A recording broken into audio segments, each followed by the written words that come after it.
Bienvenidos al curso de Electrónica 1. En este video abordaremos el tema de tiempo de recuperación en inversa y hoja de especificaciones de diodos. Objetivos. Como objetivos principales tenemos 1. Definir datos importantes que el estudiante deberá investigar en el momento en el que se desea manipular un diodo. 2. Dar a conocer el fenómeno interno de un diodo cuando se realiza una conmutación de voltaje. Agenda. En nuestra agenda tendremos tiempo de recuperación en inversa, hoja de especificaciones técnicas del diodo. Desarrollo del tema. Se desarrollarán funciones y detalles importantes a considerar en la manipulación de un diodo semiconductor. Tiempo de recuperación en inversa. El fabricante de diodos semiconductores por lo general indican en la hoja de especificaciones ciertas partes de datos de la misma. Uno de los datos importantes y que la mayoría de fabricantes no especifica es el tiempo de recuperación en inversa.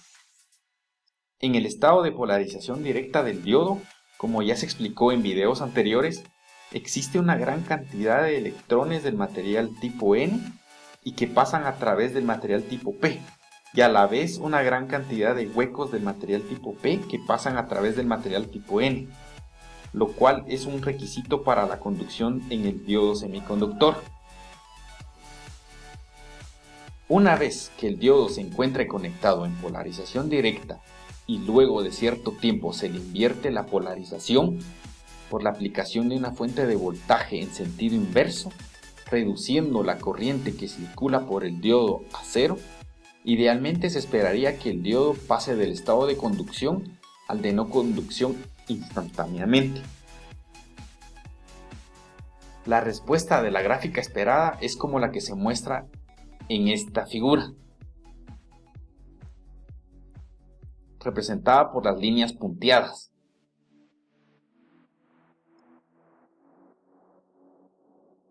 Sin embargo, el diodo continúa conduciendo por los portadores minoritarios que quedan almacenados en la unión PN y en la masa del material semiconductor. Estos portadores minoritarios requieren determinado tiempo para recombinarse con cargas opuestas y de esa manera quedar neutralizados. A este tiempo se requiere para recombinarse se le conoce como TS. Y se le conoce como tiempo de almacenamiento. Una vez pasada esta fase de almacenamiento, la corriente se reducirá hasta alcanzar el estado de no conducción, como se observa en esta figura. Este segundo periodo se denota como T sub T y se le conoce como intervalo de transición. El tiempo de recuperación en inversa, conocida como T sub RR, se obtiene de la sumatoria de estos dos intervalos, tiempo de almacenamiento e intervalo de transición. En la actualidad se han fabricado diodos semiconductores con un tiempo de recuperación en inversa en el rango de unos cuantos nanosegundos hasta un microsegundo y tan solo unos cuantos en picosegundos.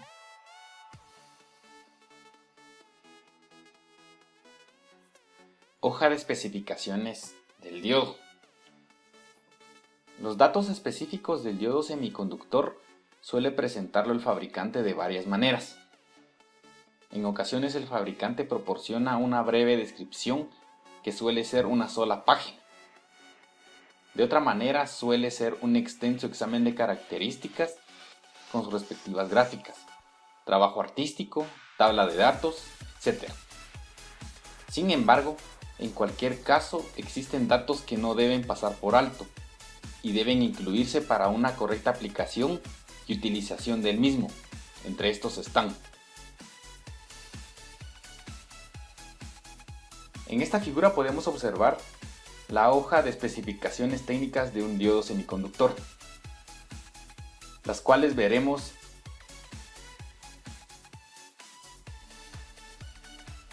A. La hoja de datos resalta el hecho de que el diodo de silicio de alto voltaje tiene un voltaje de polarización en inversa mínimo de 125 voltios, con una corriente de polarización en inversa especificada.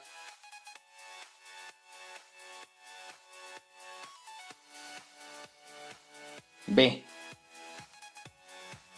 Se observa el amplio intervalo de manejo de temperaturas. Siempre hay que tener en cuenta que las hojas de datos en general utilizan la escala en centígrados, con 200 grados centígrados, que son equivalentes a 392 grados Fahrenheit, y menos 65 grados centígrados, que son equivalentes a menos 85 grados Fahrenheit. C. Disipación de potencia.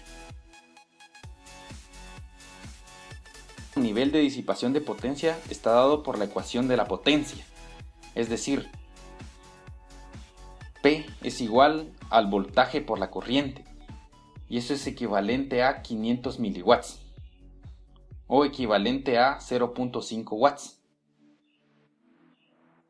El efecto de factor de variación lineal del valor nominal de potencia es de 3.33 miliwatts por grados centígrados. Es decir, una vez que la temperatura exceda de 25 grados centígrados, el coeficiente de potencia nominal máxima se reduce en 3.33 miliwatts por cada grado centígrados de incremento de temperatura. D. Voltajes y corrientes nominales máximos. La corriente máxima sostenible es de 500 miliamperios.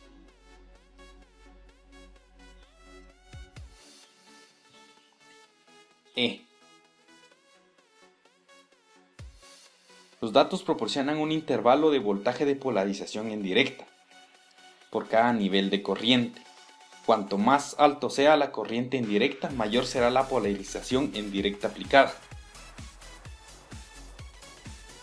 A 10 miliamperios vemos que el voltaje de polarización en directa puede variar de 0.6 voltios a 0.68 voltios, pero a 200 miliamperios puede ser tan alto como de 0.85 voltios a 1 voltio.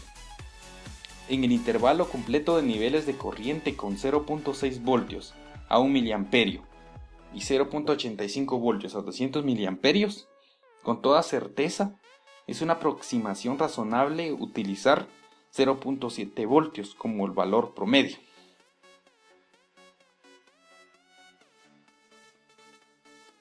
F.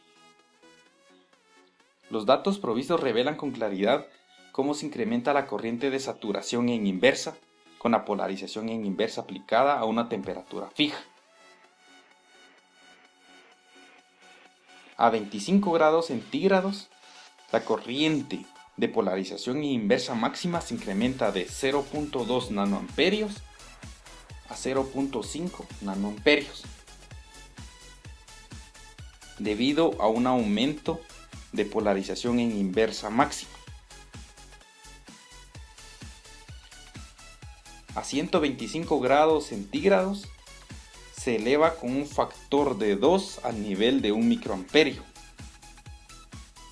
Se observa el cambio extremo de la corriente de saturación en inversa con una temperatura en el momento en que el coeficiente de corriente máxima cambia de 0.2 nanoamperios a 25 grados centígrados, a 500 nanoamperios, a 125 grados centígrados.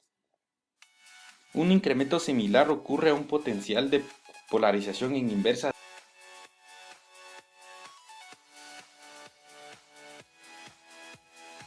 G. Capacitancia.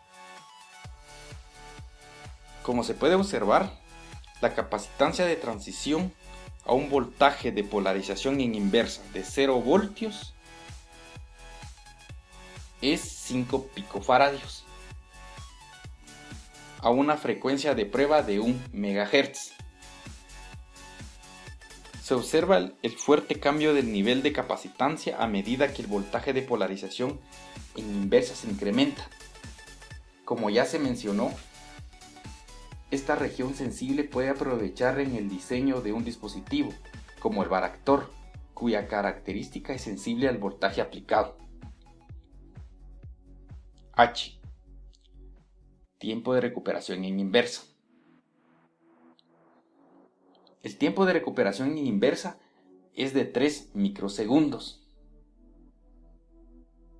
Este no es un tiempo rápido para alguno de los sistemas de alto desempeño actuales en el uso hoy en día.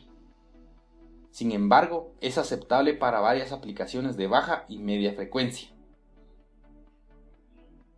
Cuanto más nos expongamos a las hojas de especificaciones, más amigables se volverán, sobre todo cuando el impacto de cada parámetro se entiende con claridad para la aplicación investigada.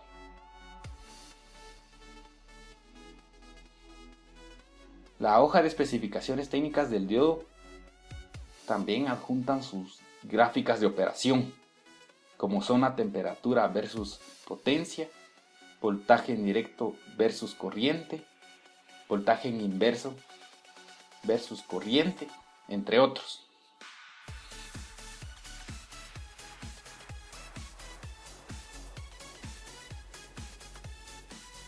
Conclusiones.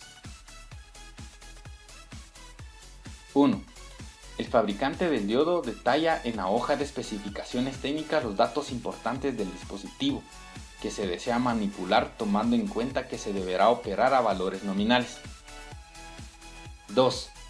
Debido al gran número de portadores minoritarios en cada material, el dispositivo requiere de un tiempo determinado, en intervalo de algunos nanosegundos, para la transición del estado encendido al estado apagado. Gracias por su atención.